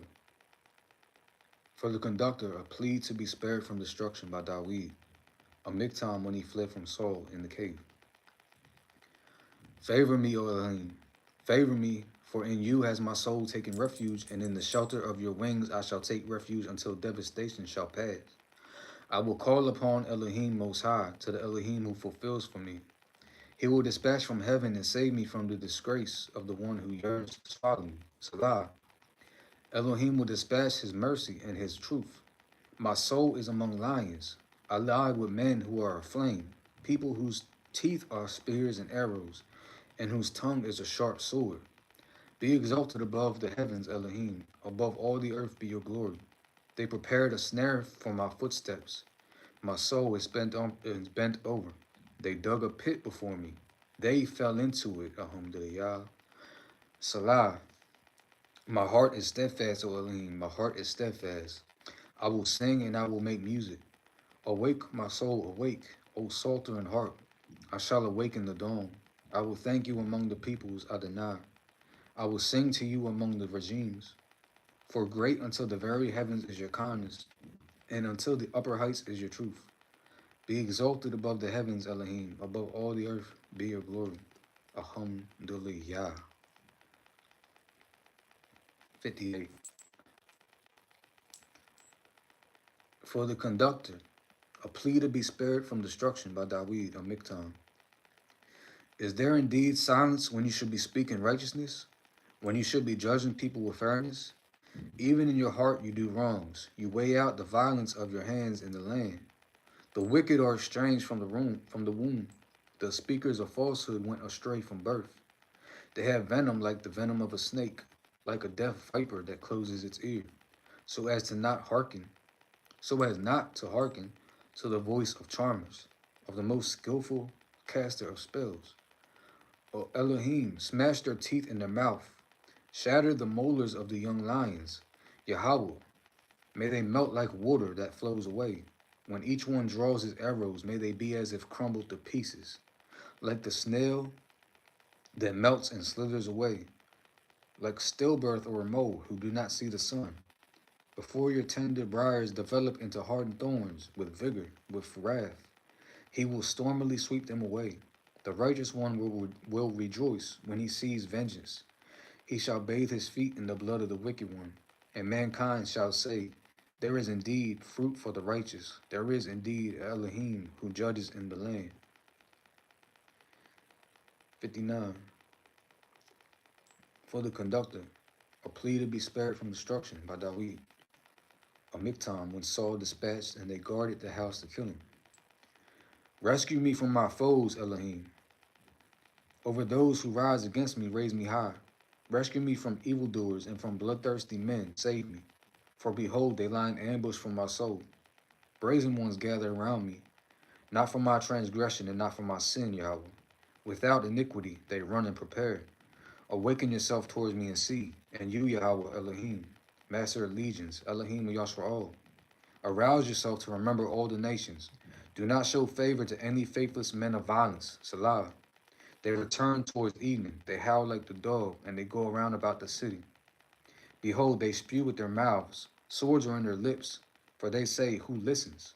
But you, Yahweh, you will laugh at them, you will mock all nations.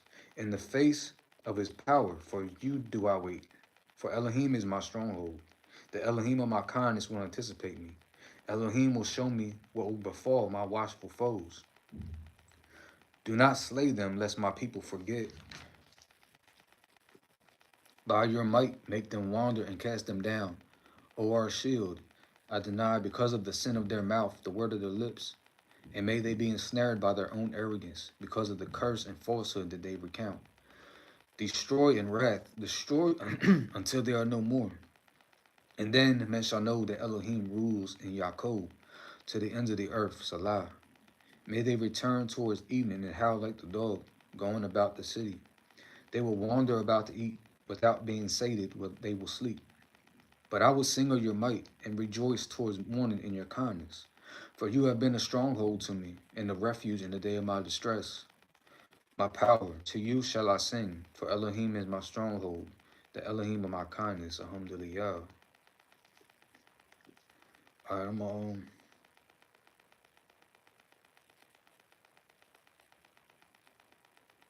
let's see.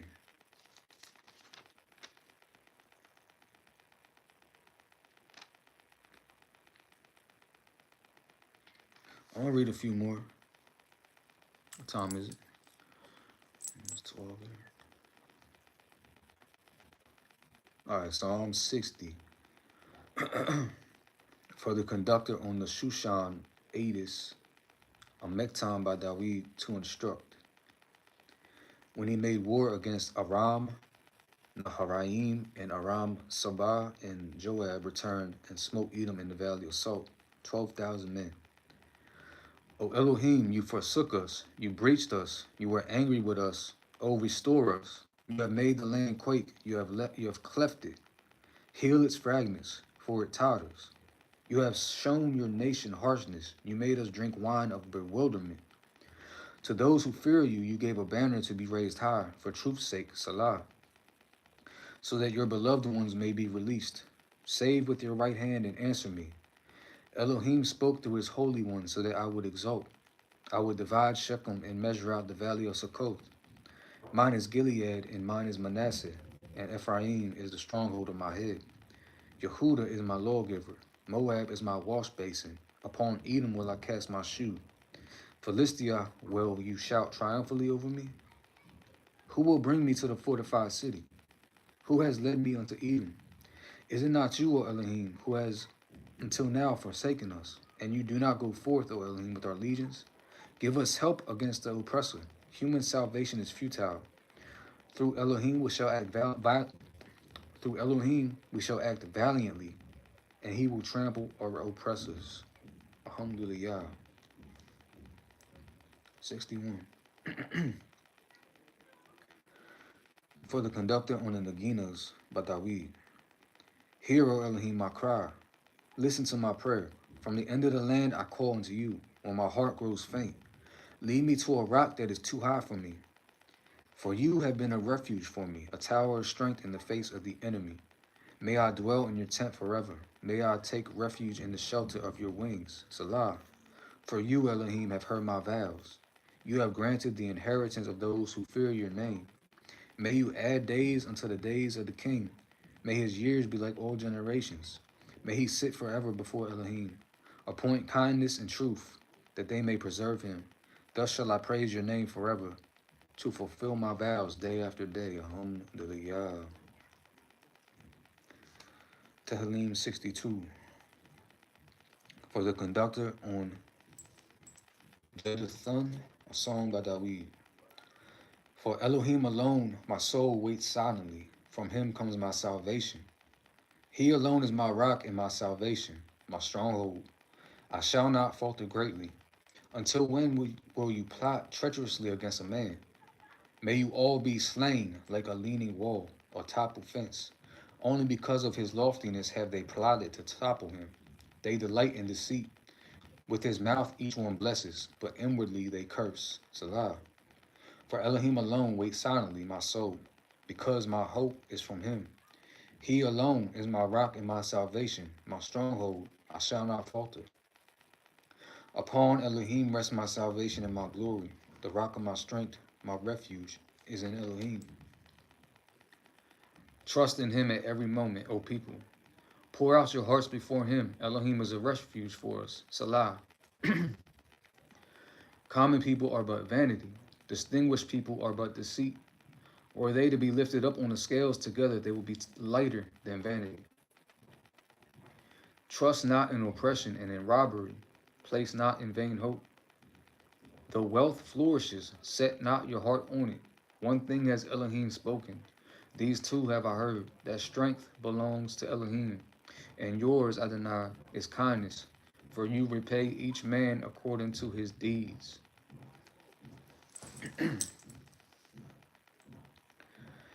63. A song by Dawid when he was in the wilderness of Yehuda. O Elohim, you are my Elohim, I seek you. My soul thirsts for you, my flesh longs for you, in a parched and thirsty land with no water. Thus to have beheld you in the sanctuary, to see your might and your glory. For your kindness is better than life, my lips shall praise you. Thus shall I bless you all my life, in your name I shall lift my hands. It is as if my desire is sated with fat in abundance.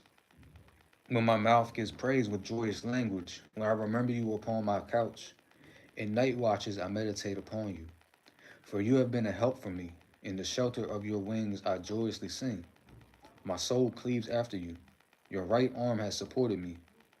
But they seek my soul for destruction. May they come to the depths of the earth. The enemy shall drag each one by the sword. The portion of foxes shall they be. The king shall rejoice in Elohim. Glorified will be everyone who swears by him, when the mouth of the liars will be stopped. Alhamdulillah. I think it's going to be the last one. What time is it?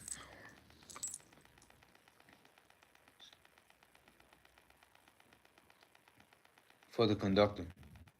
Psalm 64, a song by Dawid. Hear, O Elohim, my voice in my prayer. From the dread of the foe, preserve my life. Hide me from the counsel of the wicked, from the assembly of evildoers, who have sharpened their tongue like the sword, and drawn their arrow, a bitter word to shoot in stealth at the innocent. Suddenly they shoot him, and they are unafraid. They encourage themselves in an evil matter. They speak in order to conceal snares. They say, who will see them? They search out pretexts. They have completed a diligent search, and every inner thought of man in deep counsel. Then Elohim shot at them. Their wounds were like a sudden arrow. Their own tongue made them stumble. All who see them will shudder. Then all men came to fear, and they declared the work of Elohim, and they comprehended his deed. The righteous one will rejoice in Yahweh, and take refuge in him, and all who are upright in their heart will be glorified. Alhamdulillah. All praise the Most High.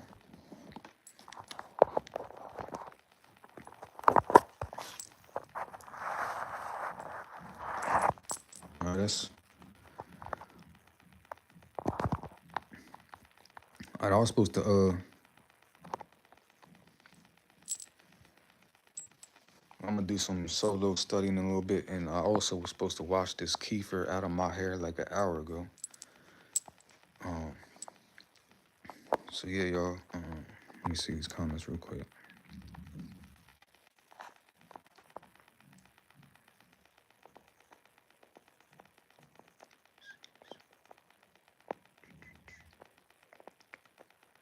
Shabbat Shalom, Mango Lotus, Kingdom Q2W, Shalom.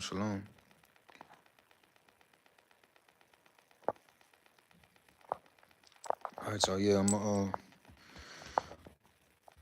do I want another coffee today?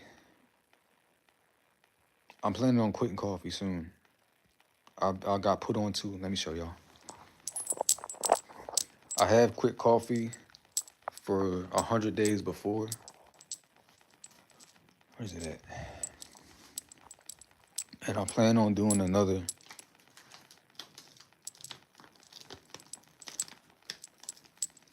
Cause like apparently too much coffee can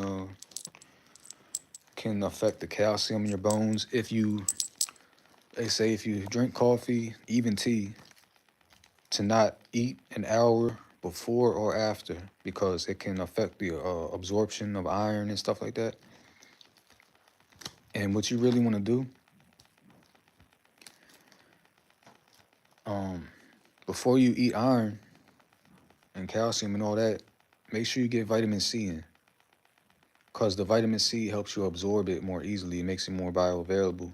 So, say before you eat eggs, have an orange or a pamplemousse, which is in French, that's a grapefruit. Get some vitamin C in before you eat stuff like eggs, spinach, and stuff to help you absorb the nutrients a lot easier.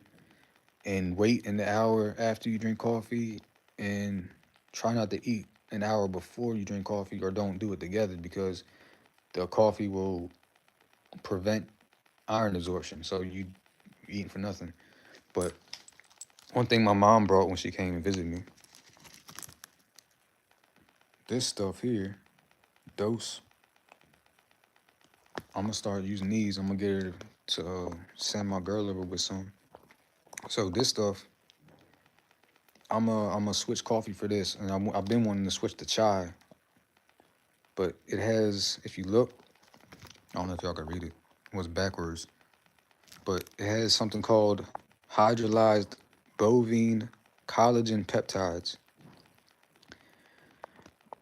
Now there's a phenomenon going on right now with all these people injecting themselves with synthetic peptides, and they're swearing by it, but this stuff is not FDA approved, or it even says it's not for human use, it's for research purposes. So all these people injecting themselves to get peptides, and they uses mRDNA methods. They may feel good now. They may be losing 60 pounds in 2 months now, but I think in terms of long-term mentality. Like, what is it going to do to you in the long run? They don't have long-term studies. You can get peptides naturally. You don't need to inject yourself with synthetic peptides. Bone broth. Vitamin C is a precursor to peptides. When you have a good amount of peptides in your body, it can help you heal faster. It's a peptides for collagen production, help keep you younger. So anybody tells you try to put you on any injectable synthetic peptides, stay away from that shit. And a lot of these people pushing this stuff is Christians. And yeah, you're taking the easy route, injecting yourself with some stuff to lose weight super fast. Which, if you were, the key is to be disciplined in the first place, and not get out of shape. But if you do, the respectable route is, work out, change your diet. You know, Even if it takes longer, you're doing it the healthier way. You're not introducing. And a lot of these people promoting this stuff took the COVID shot too. It tells you enough, right? And a lot of these people are Christians. So they asked, what would Jeebus do? What would cheese crust crisp do? Um, they'll tell you Jesus would take peptides these days. Imagine JC injecting himself with something. Crazy work. But no, this says bovine. Make sure if you get any natural peptides that it's bovine collagen peptides. That's from it's from clean cattle. If it says porcine, that is from pork. Do not do porcine collagen peptides. You're getting pork. But this also has a little coffee in it. So it'll help me wean off. The last time I quit coffee 100 days, I literally went cold turkey. And it was hard to sleep and, had irritability for like the first week or two. But here it also has L-theanine, organic chaga fruiting body extract, organic lion's mane. And this stuff, yeah, I love this stuff. And no, I'm not promoting no ad. I don't get no money for this. But it's a way to get natural peptides. You can also get it through bone broth. Peptides are really, if you get them the right way, the natural way, because your body naturally makes them. But you do not want to inject yourself with synthetic peptides to get your peptides. I'm telling you right now, these people doing this stuff, 5 to 10 years, and it even says as a side effect, potential side effect, heart problems, liver damage, kidney damage, DNA modification type stuff. So they might be they might be walking around with like 5 eyes in like 10 years, and like 2 of the eyes are blind. And one eye that works is in the back of their head, so you can see what's behind you, but you gotta walk like this now. I don't know, even if you turn your head now, you're seeing still behind you, so like you gotta walk backwards now, bro. All because you wanted to take the easy route, Where's this at? That's high. So yeah, if you get into a health portion right now, I don't even know where. Oh yeah, I was talking about coffee, that's why. So bone broth, skin on chicken, certain fish like salmon. Make sure it's clean fish, fins and scales. Eggs, fermented dairy, yogurt, kefir, flaxseed, legumes. And if you consume vitamin C before eating your foods rich in peptides, it'll help you absorb it much better, because vitamin C is a precursor to collagen. So you'd be sardines. People sleep on sardines. Like a lot of people in the trading group I'm in, they will eat. Some dude eating squirrel, but he won't eat avocados. He'll eat snakes, mother crocodile or alligator. A lot of these people in this group are Christian, and I try to put them on the stuff so many times. A few people hear me out, but he won't eat pork, but he won't eat pork, but and he won't eat avocado either. Or people talk down on sardines, but sardines are very healthy for you, and they're actually a delicacy in some parts of the world. So yeah, my mom when my mom came, she got 2 cans of sardines, and from what I remember, I didn't like them unless that was anchovies or something. Or not anchovies. What was it? Something. But they ain't bad, yo. They really ain't.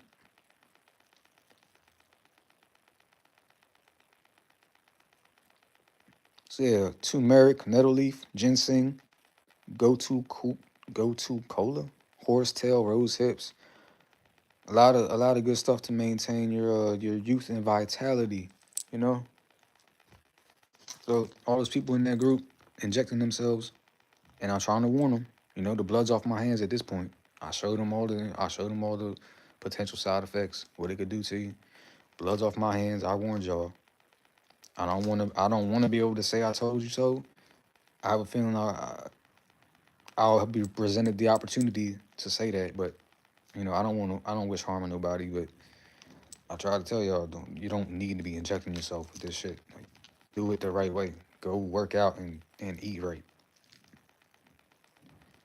But yeah, so yeah, I'm switching to that, getting off the coffee for this stuff and chai. But yeah, let me see. Read a few more of these comments. Oh, you said hydrolyzed not good in the food? Yeah, I gotta look that up too.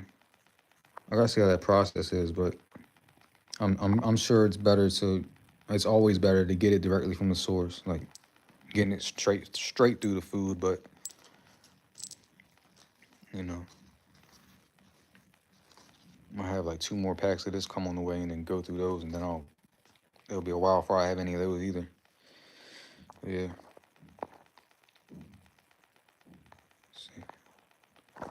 All right, so time is 12:16. I gotta go wash this kefir out my hair.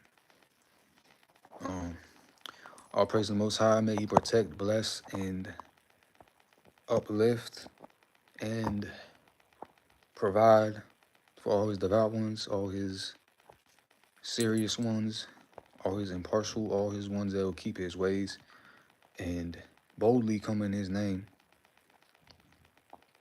And you know, may the Most High, you know, just be with you in all your days and all times and all situations, experiences, down moments. Don't forget Him in your in your periods of remember He said when you were what did it say verbatim? Like you didn't when you were doing good, you didn't serve Him cheerfully. Like don't let your don't let your good periods of prosperity. Yeah, when you was in prosperity, do not let your prosperity cause you to slip, because He will humble thee quick, fast, in a hurry. Won't He will. Do not forget Him in your when He blesses you. You know, sometimes you gotta have that low period so you get back on track. You know, like, but you gotta maintain consistency. You know what I'm saying? Like you can't start doing good and then forget Him, and you stop praying, you stop, you know, and you start getting arrogant, or you know, you gotta maintain the same. You gotta be the same person no matter what. You know, a lot of people say, or I've heard it been said, getting money don't change people. It just amplifies who you already are. So I see a lot of people, they win the lottery and they go broke within 2 years. They won $5 million, and what they do, they blew it. They blew it.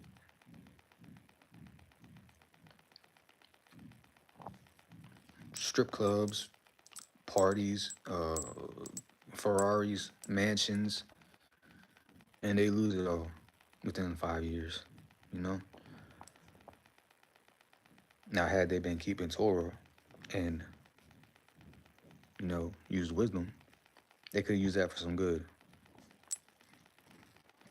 So don't let your prosperous times cause you to slip, backslide, and all that. All right, y'all. All praise to the Most High. Shalom. Shabbat Shalom. Earth. Avia. I can't really see who all's in here, but Leia. Everybody that was in here too. Man, Galotus 2K and Kingdom Q2W. That's everybody I seen that was in here today.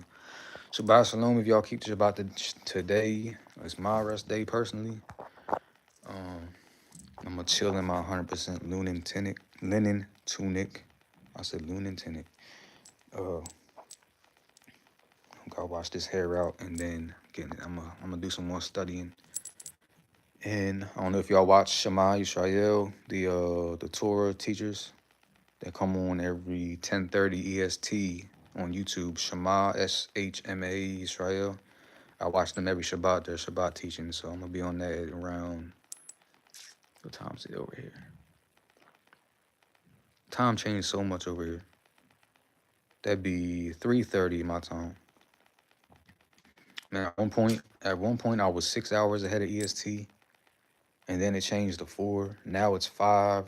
It was 4 and went back to 5. Crazy stuff, crazy work. But yeah, y'all. Shabbat Shalom, Shabbat Shalom. Y'all praise the Most High.